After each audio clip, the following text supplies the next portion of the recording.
Ooh, I didn't start illustrating until I was 48. And that's only because I wanted to write a book that needed illustrations.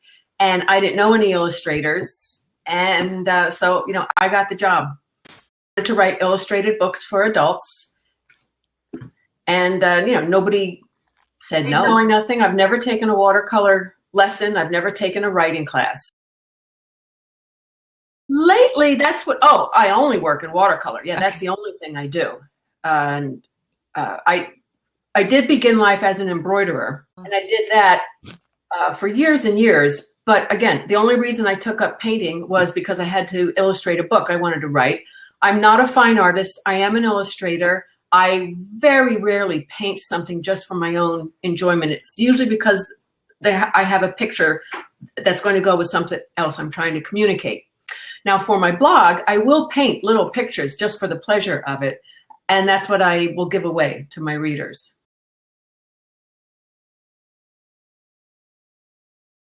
Oh, never.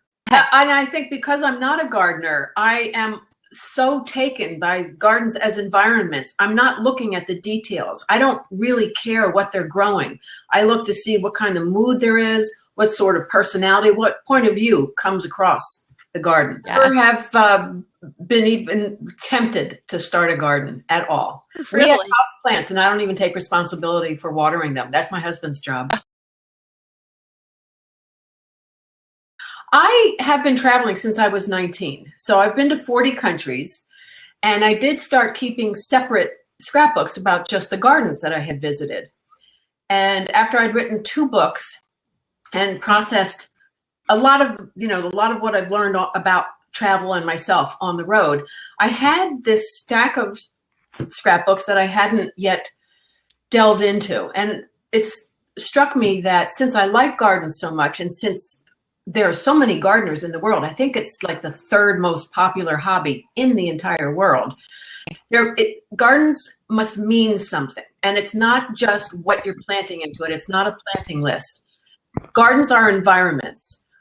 When you walk into someone's garden, this is what someone has decided to appoint themselves caretaker for this little plot of earth. And you get to enjoy and see what they've done with it. And everybody has their own point of view, and it can't help but come out in the garden also. It's like handwriting. Everybody follows the same rules in handwriting, but everybody's is different. No. I don't work in the open air. I work strictly from photographs, and that's mostly because of my eyesight and because I paint very small. I need to be very close to the picture, and you can see I wear glasses, but when I paint, I don't put glasses on. So if I'm looking at the garden, I would have to look at it with the glasses on, then take my glasses off and paint, and then put my glasses on and look at the garden. I mean, I'm a little lazy. That's just too much work for me. So when I visit gardens or I visit places that I know I'm going to illustrate, I take a lot of reference photos, knowing that framing it so that this will be a scene that I'll want to try and paint later. That's Monet's garden in Giverny, France. I've been there, I think I've been there about 7 or 8 times. That was from my last visit in the spring, which was May of 2013. I was there just last December also, because I wanted to see Monet's garden in winter. And also, it's in the most darling little French town. Giverny has about 250 people in it. And so just seeing what that garden looks like when there aren't 600,000 foreigners traipsing through it was delightful, absolutely delightful. Well, for the first 30 years of my life, I wanted to be French. I took 2 years of French in high school, and when I was 19, that was the first foreign country I visited. I saved up my money, flew to Paris, and that was it. That was the start of my real life. So France was the first foreign country I visited, and that was also my first husband was French too. Oh, very cool. So it kind of inspired you a little too, right? James Stone, that is the marvelous hubby number 2. I love him, and I know that you're a cat person, so the reason I knew he was a keeper when the second time he came to my apartment, he remembered all 5 of my cats' names, and he brought them each little presents. And he did marry me with those 5 cats, and he had never lived with a cat in his life. We've had as many as 14 since then. Right now we have 8.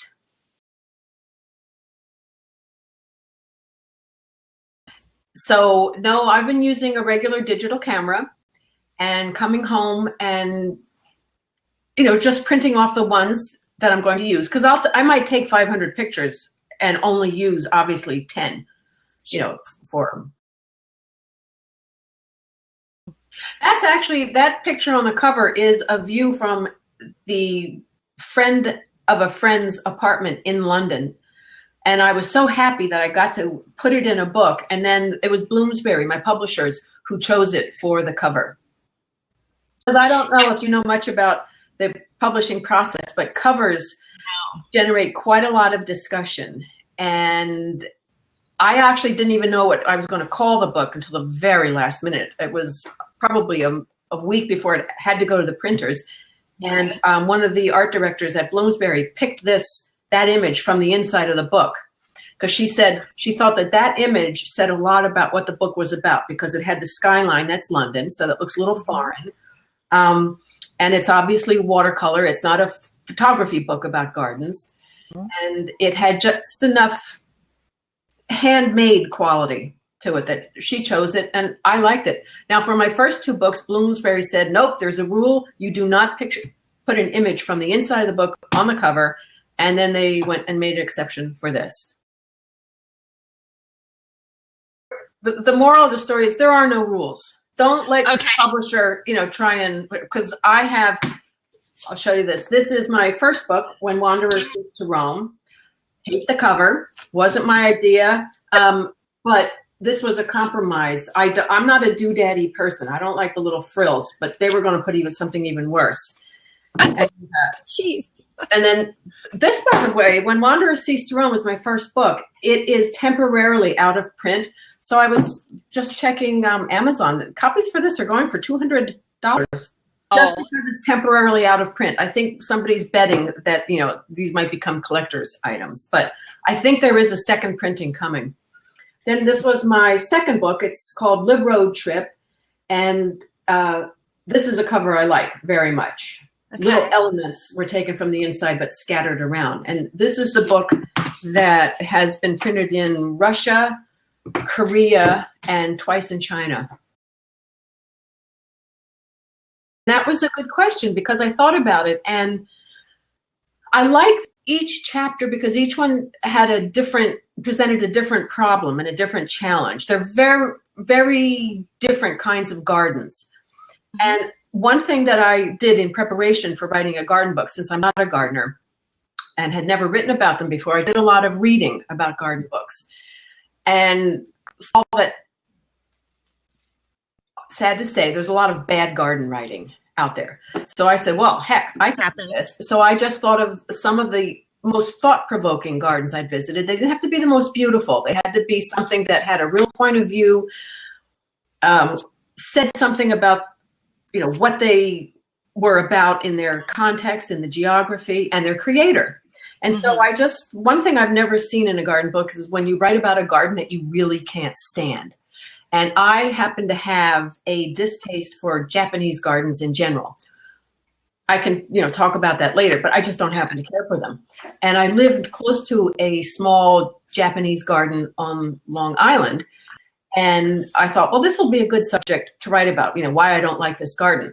So I started doing a little research, and turns out, I get a crush on the guy who created it. So I ended up loving the garden. I consider it a fine, fine folly of a garden. And doing more research into Japanese gardens, I didn't learn to love them more. I just learned to understand their context, why they became so popular in America in the 1960s. Interesting story, I thought. So that's how I write about gardens. And that's how I end up loving them all for their own flaws and for their own idiosyncrasies.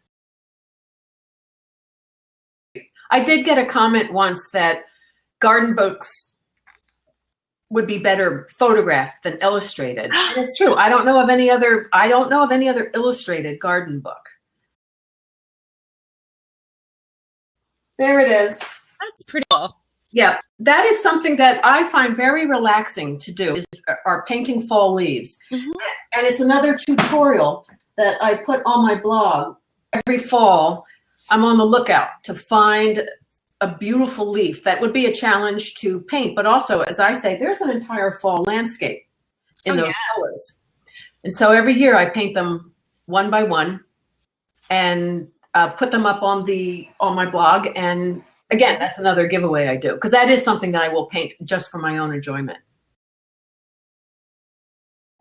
I did want to have a little how-to, because again, every chapter is slightly different. The pictures are different. I didn't want to have just the format with a page of an illustration with a caption.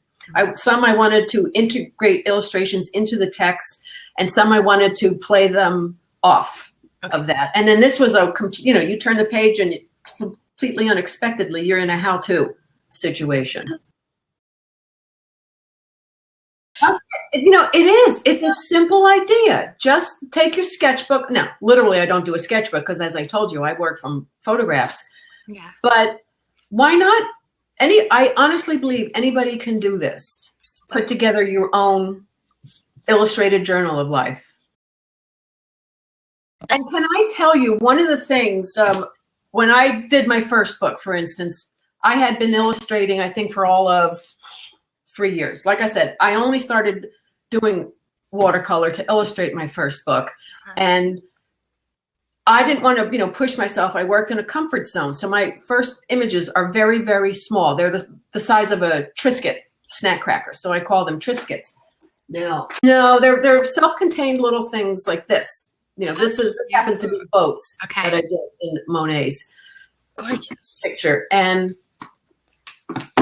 also, since that was, these small illustrations was pretty much the best that I could do, and, illustrate a book. Yeah. That's what I did. Look at that. These are all small illustrations, but they work. Oh, and you have, that's a collage of, teeny tiny. A lot of times I photograph my pictures with a tea bag so that people will understand what the scale is. It doesn't have to be a mural to be effective. I'm not a very sentimental person, but I do have a fondness for, London in the 1970s when I first started going to England too, because we all grow up as children in America. We practically feel English. A lot of our fairy tales are set in England. Even now Harry Potter is a Scottish creation. So I, as a kid, thought I knew London. So when I finally went there, it seemed familiar, and yet it was excitingly different. I just loved it. Also, it was the 1970s, which was quite a lively time to be in London. And I was in my early 20s. So I'm kind of sentimental about that. And one thing I do remember is my first impression of the Chelsea Physic Garden when it was a backwater. It's always been a very well-known garden among gardeners, but it was never much of a tourist attraction. So I remember when it was kind of run down. Okay. And then in the 2000s, there was a new head gardener appointed who revitalized the entire staff, redesigned the garden. It is really a showcase garden right now. It is quite a tourist attraction. And even for people in the neighborhood, it's a very chic place to have lunch. Because needless to say, London has changed as much as Manhattan has. I remember my first bed and breakfast in London was £5 a night. And I looked up that same little bed and breakfast, and now it's been broken up into studio apartments that lease for $500,000. And now you can't get a cup of coffee for £5.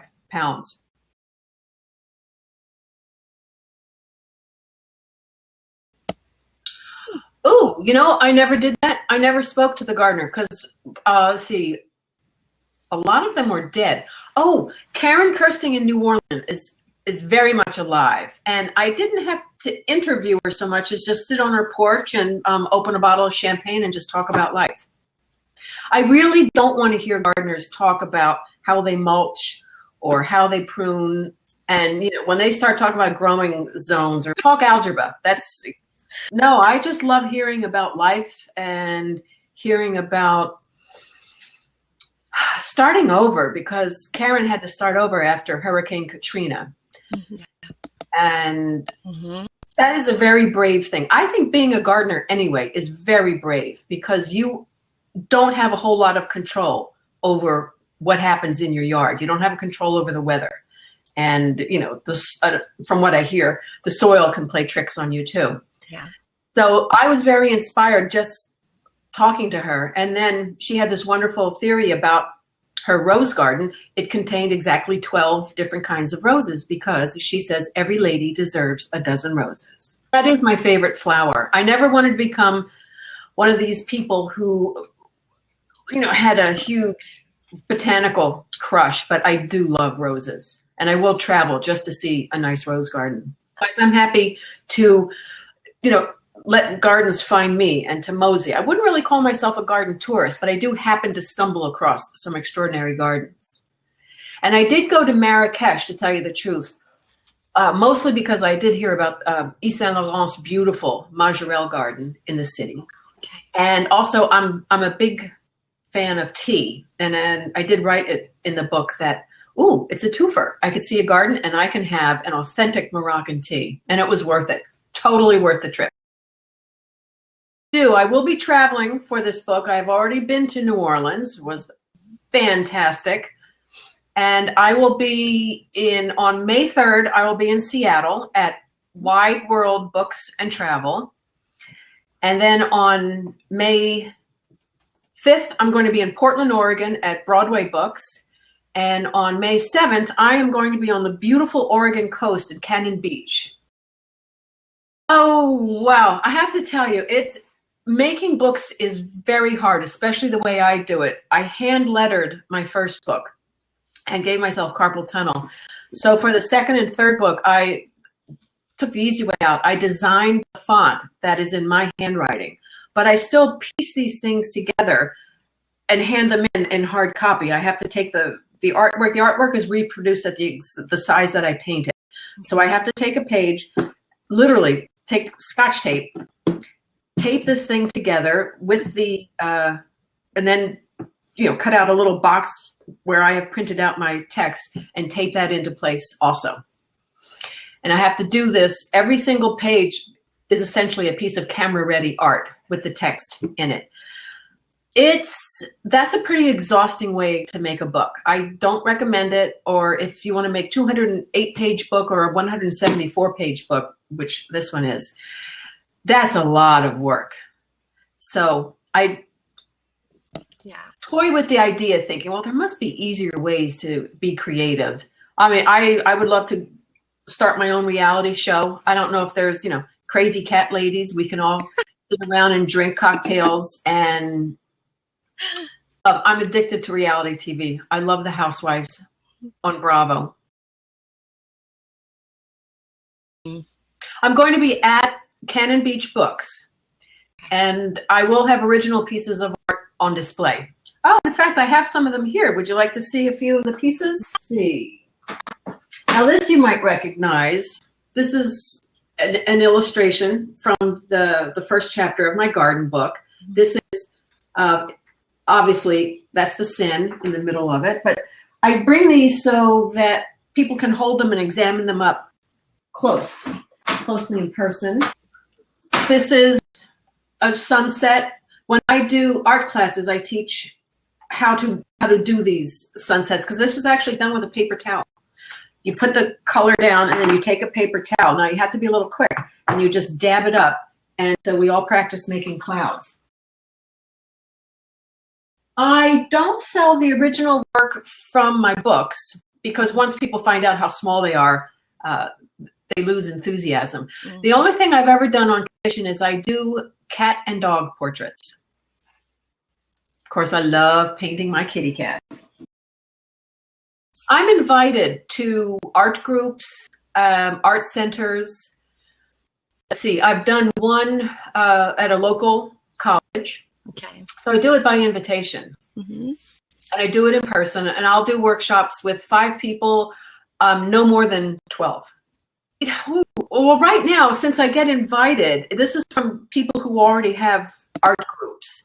Oh, okay. I'm invited as, you know, like a visiting professor. Yeah. But teaching is something that I think I would like to do more of, to show how easy it is. Because frankly, look, I can do it, guaranteed anybody can do it. I published my first book, started illustrating when I was 48, got the book published when I was 52.